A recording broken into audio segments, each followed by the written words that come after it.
All right, day 3 of the Crush 100 challenge, where I practice like PGA Tour Pro or like a playing pro for 100 days to see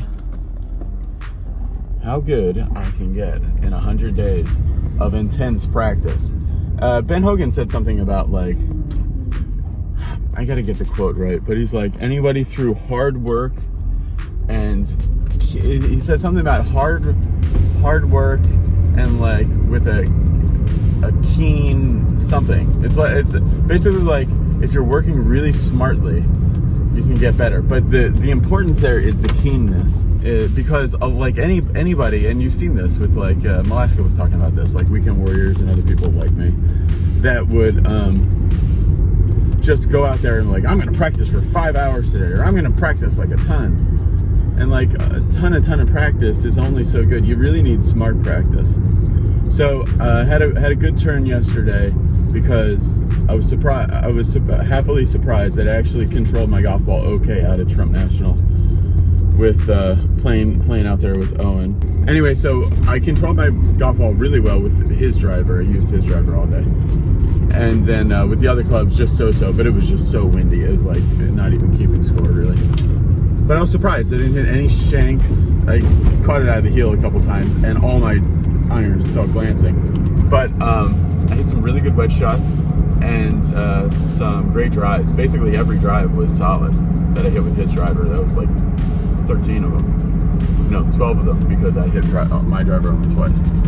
So then I went over to Hartwell, had a 3 hour, maybe 15-minute session with Paul. I wouldn't really even call it like a lesson, because it was really more collaborative than that when you're at this stage. It was like a real measured approach. Usually I've been working with Paul for like 4.5 months or 5 months now, and we've been getting together every Wednesday, and he said that he's committed to doing whatever it takes, is his words, to make me better.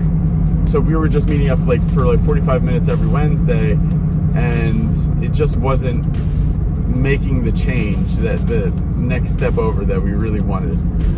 Made some really good changes to my setup since then. I made some really good changes to my posture, and even not just my posture and setup, but like, how I was standing up before. Did a lot of good things. Anyway, so yesterday we found a really good way to make my backswing different so that I can get the loop of the hands going more this way rather than out and over this way, because they always go that way just a little bit. So basically what it is, and I'll show it to you when I get to Golf Performance Lab, which I'm headed to right now. This is the very next morning. What it is basically I feel like I'm making no turn at all with my shoulders, no turn at all with my body either, and I'm just like setting lifting my arms like out kind of 45 degrees and getting the shaft very vertical. And then late in the backswing, very late in the backswing, that's when I'm then turning my shoulders, and the turn of the shoulders brings the hands deeper, and then the hands go down and through. So it's an effective way to reverse my loop, and it's kind of like a Kenny Perry feel, Paul was saying. It looks kind of like that. But the main thing with it too, though, is that you can't just stand there and lift your arms.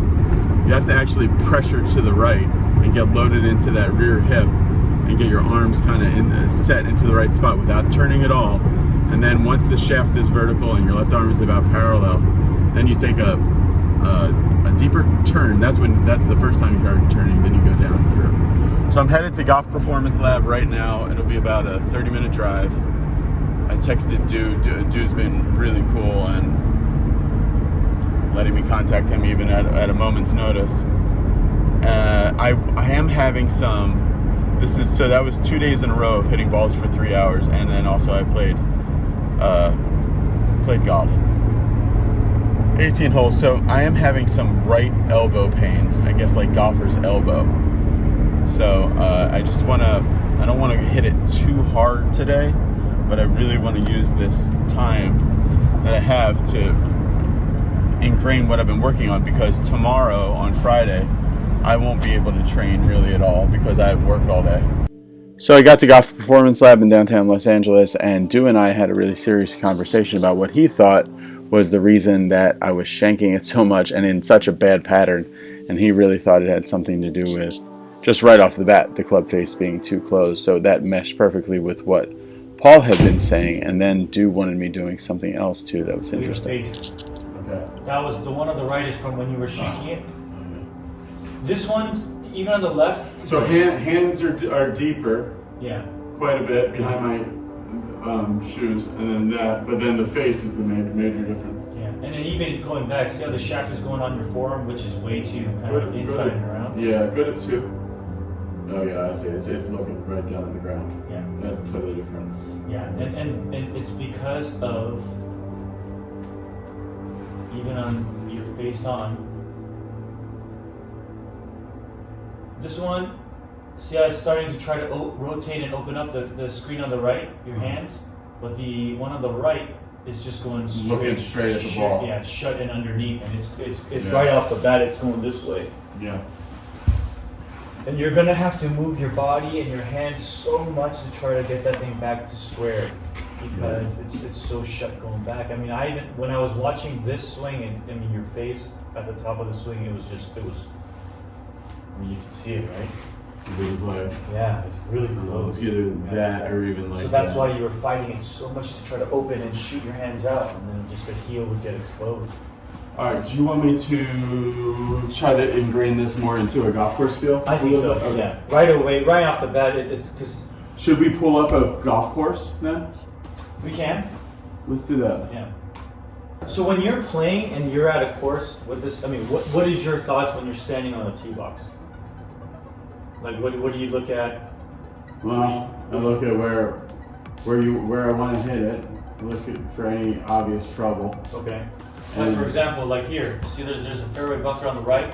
Yeah. I mean, are you looking at cover distances, like for here, how much it is to cover that, or even to the front and to cover this, to the front?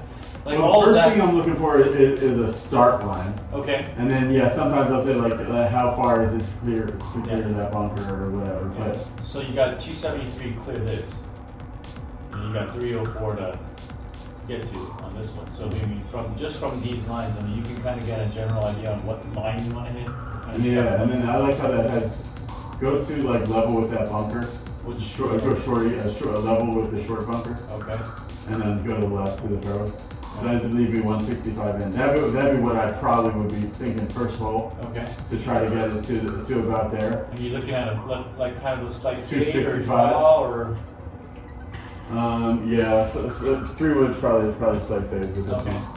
So I mean. And I want to be right. I want to be start at the left side and fade into the middle. Okay. And be level with that bunker. Okay. So I mean, I got you. Yeah. That'd be about there. Okay.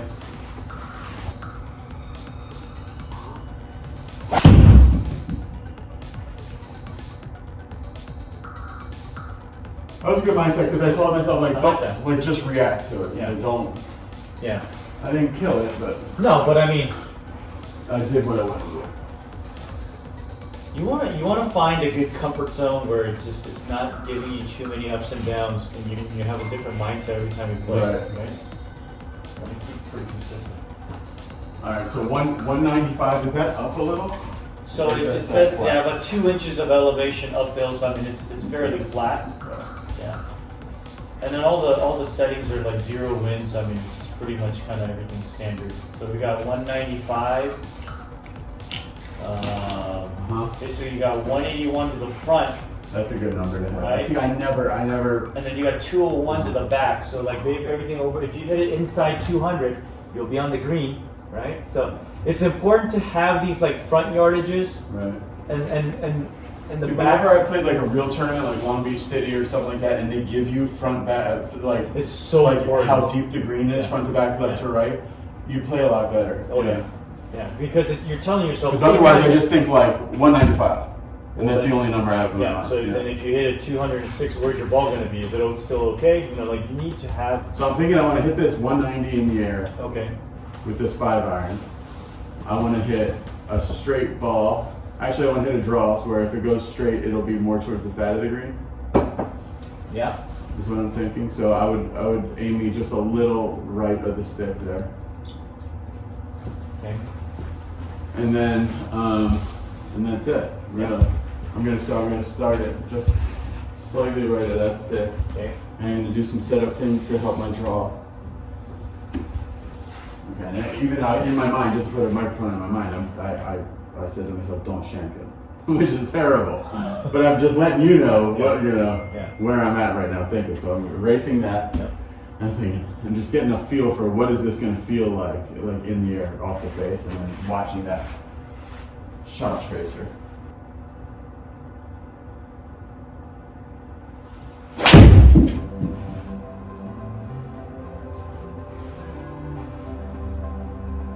Alright, that's about what I thought would happen. It's a little thin, but I'm happy with that. I like that. From almost 200 yards, I think that. And you gotta have that same mentality when you're playing. You can't be more technical when you're out there, giving you an extra more of these, and that's gonna kill you. Like you want. Yeah, you gotta be disciplined to not let yourself do that Yeah, stuff. and then say, for example, you hit it well, and all of a sudden the next hole you hit a little bit of a weird shot. Don't go to. Okay, now that I hit it bad, it's because I'm not doing this. You can't do that. You gotta stick to the same routine that you did on the first hole. Got a par 5. Pretty straight away. It's narrow to me. Yeah. Alright, I hate my driver. Alright, so I want to hit a draw. I want to aim up the right hand side. And basically like a pretty straight ball. And I just don't want to quit on it.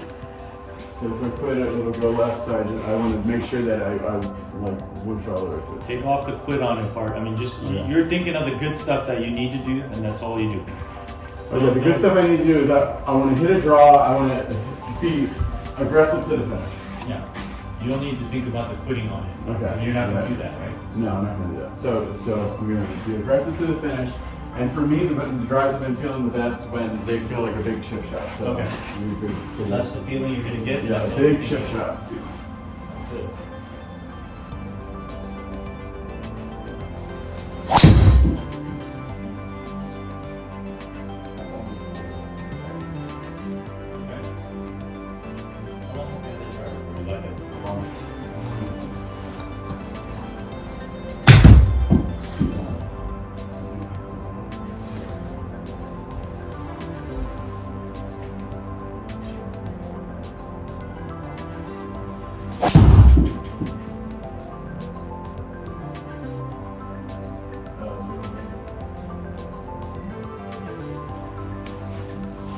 Didn't go straight like I wanted to, but hit it solid. Yep.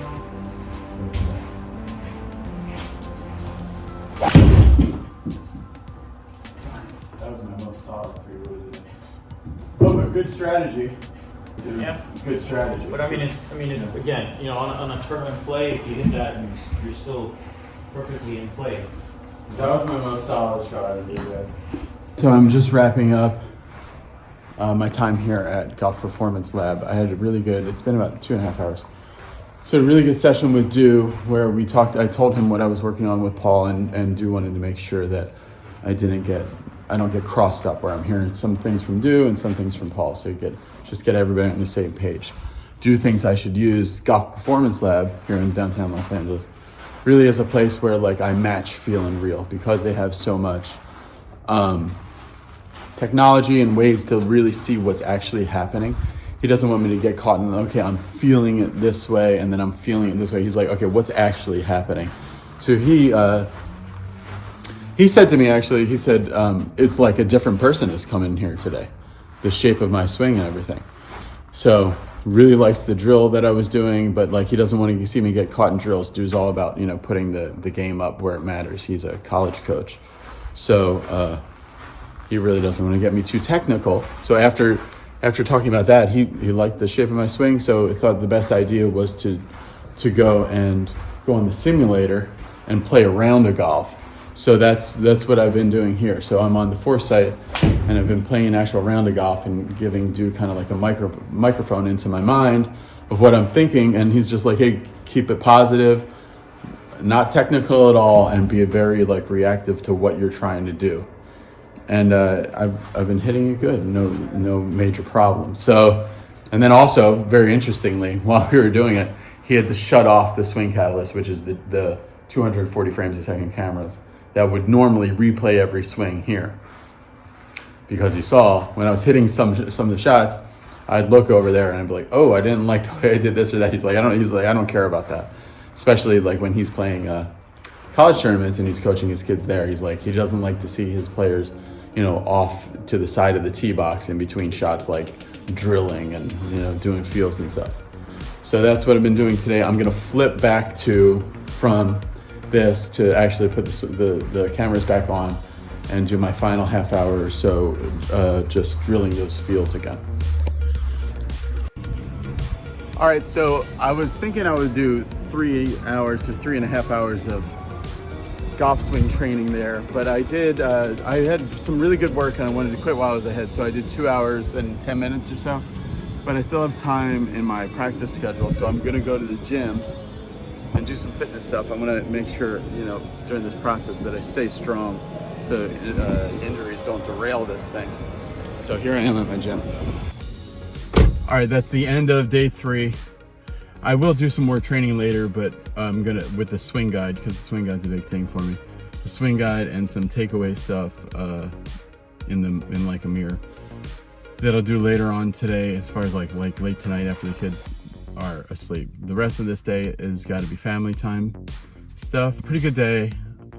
Good to get both sides of the equation, as far as Paul, my swing coach, and then Dew, who's like running the facility where I'm training golf performance labs together, you know, where Dew likes what Paul's doing and he's reinforcing what Paul's doing. It's like making a good loop. And then this workout stuff today, I didn't do anything. You can see I didn't do anything crazy. I am working out twice a week where I'm lifting kind of heavy weights. I'm like trying to put on mass. I've always been kind of over flexible and skinny fat, kind of like I wouldn't call myself ever weak, but I'm not like a little bit more stiffness and stability in my body. I think would be better to make me less of like a slinky and more of like a repeatable piston machine thing. So it's day 3 down, 97 to go.